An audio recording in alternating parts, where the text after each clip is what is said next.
যার মধ্যে আল্লাহ পাক যা দিয়েছেন তাই দিয়েই আমাদেরকে এই যুদ্ধে শরীক হতে হবে ইনশাআল্লাহ। মনে রাখবেন, দাঁড়ান, মনে রাখবেন, জিহাদ শুধুমাত্র একটা আবেগের নাম নয়। জিহাদ হচ্ছে একটা পরিকল্পিত পদক্ষেপ। আপনি খেয়াল করে দেখেন, আজকে আমরা এই জায়গায় চলে আসছি শুধুমাত্র একমুখী, তাদের সামরিক আগ্রাসনের ভিত্তিতে নয়। আমাদের সেনাবাহিনী কম নাই, আমাদের জমি কম নাই, আমাদের দেশ কম নাই, আমাদেরও প্রযুক্তি কম নাই। তাহলে আমরা এই পর্যায়ে কেন আসলাম? উত্তরগুলো আপনি খুঁজে বের করেন। আমাদেরও সেনাবাহিনী আছে, আমাদেরও রাষ্ট্র আছে, আমাদেরও জনবল আছে, আমাদের 200 কোটি মুসলমান আছে, আমাদের অর্থ ব্যবস্থা আছে, আমাদেরকে আল্লাহ পাক জমিন দিয়েছেন। কি দেন নাই আল্লাহ রাব্বুল আলামিন আমাদেরকে? তারপরে কেন এই জায়গায়? এর উত্তর আপনি খুঁজে বের করেন। উত্তর হচ্ছে একটাই। আল্লাহ পাক কোরআনে বলেছেন, ইন তানসুরুল্লাহ ইয়ানসুরুকুম। ভালো করে শুনেন, সূরা মুহাম্মদ পড়ে দেখবেন, ইন তানসুরুল্লাহ ইয়ানসুরুকুম। তোমরা যদি আল্লাহকে সাহায্য করো তবেই আল্লাহ তোমাদেরকে সাহায্য করবেন।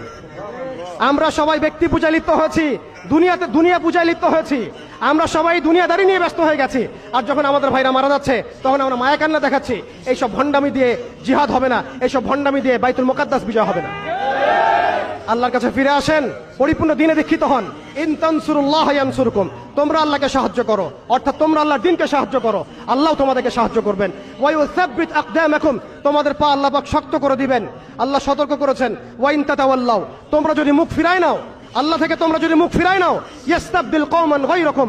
আল্লাহ পাক তোমাদেরকে সরাই দিয়ে নতুন কওমকে নিয়ে আসবেন। সুম্মা লা ইয়াকুনু আমসালাকুম। তারা তোমাদের মতো অপদার্থ হবে না। এটা আল্লাহ পাকের দ্ব্যর্থহীন ঘোষণা। অতএব পরিপূর্ণ ইসলামে দীক্ষিত হতে হবে, আমরা সবাইকে ইসলামে ফিরে আসতে হবে, উলামায়ে কেরামের সাথে সম্পর্ক রাখা এবং একই সাথে জাতিগত একটা ঐক্য গঠন করা।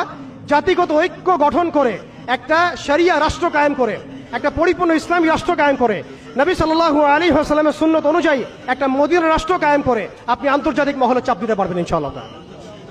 আর যদি সেটা না হয়, আর যদি আমাদের রাষ্ট্র ব্যবস্থা, সরকার ব্যবস্থা, প্রশাসন এগুলো ধার না ধরেন, তাহলে আমি বলে দিচ্ছি, আপনারা লিখে রাখেন, আজকে গাজ্জাবাসীর যে অবস্থা হয়েছে, আজকে ইরাক, সিরিয়া, লেবানন, জর্ডান এগুলোর যে অবস্থা হয়েছে, আমাদেরও যে সেই অবস্থা হবে না এর কোনো গ্যারান্টি নাই। মিয়ানমার আমাদের উপর যেভাবে রোহিঙ্গাদেরকে চাপিয়ে দিয়েছে, আপনি আমি কোথায় যাব? আমাদের উপর যদি এরকম অবস্থা চাপিয়ে দেওয়া হয়, আপনাকে আমাকে কি ভুটান জায়গা দিবে? আপনাকে আমাকে নেপাল জায়গা দিবে? আপনাকে আমাকে কি মায়ানমার জায়গা দিবে? আপনাকে আমাকে কি ভারত জায়গা দিবে? আপনাকে আমাকে কি পাকিস্তানও জায়গা দিবে? অতএব আমাদের এই জমিনে, আমাদের এই সংগ্রাম, আমাদের এই জিহাদ আমাদেরকেই করতে হবে, আমাদের ইসলাহ আমাদেরকেই করতে হবে, আমাদের ভবিষ্যৎ আমাদেরকেই করতে হবে। আল্লাহ পাক বোঝার তৌফিক দান করেন। বাংলাদেশের এই অবস্থায় এখন একটা ইসলামী রাষ্ট্র গঠনের কোনো বিকল্প নাই। আপনি আমি চাইলে লক্ষ কোটি মুসলমানকে সেখানে চাপ প্রয়োগ করে পাঠাতে পারতাম যদি আমাদের ইসলামিক রাষ্ট্র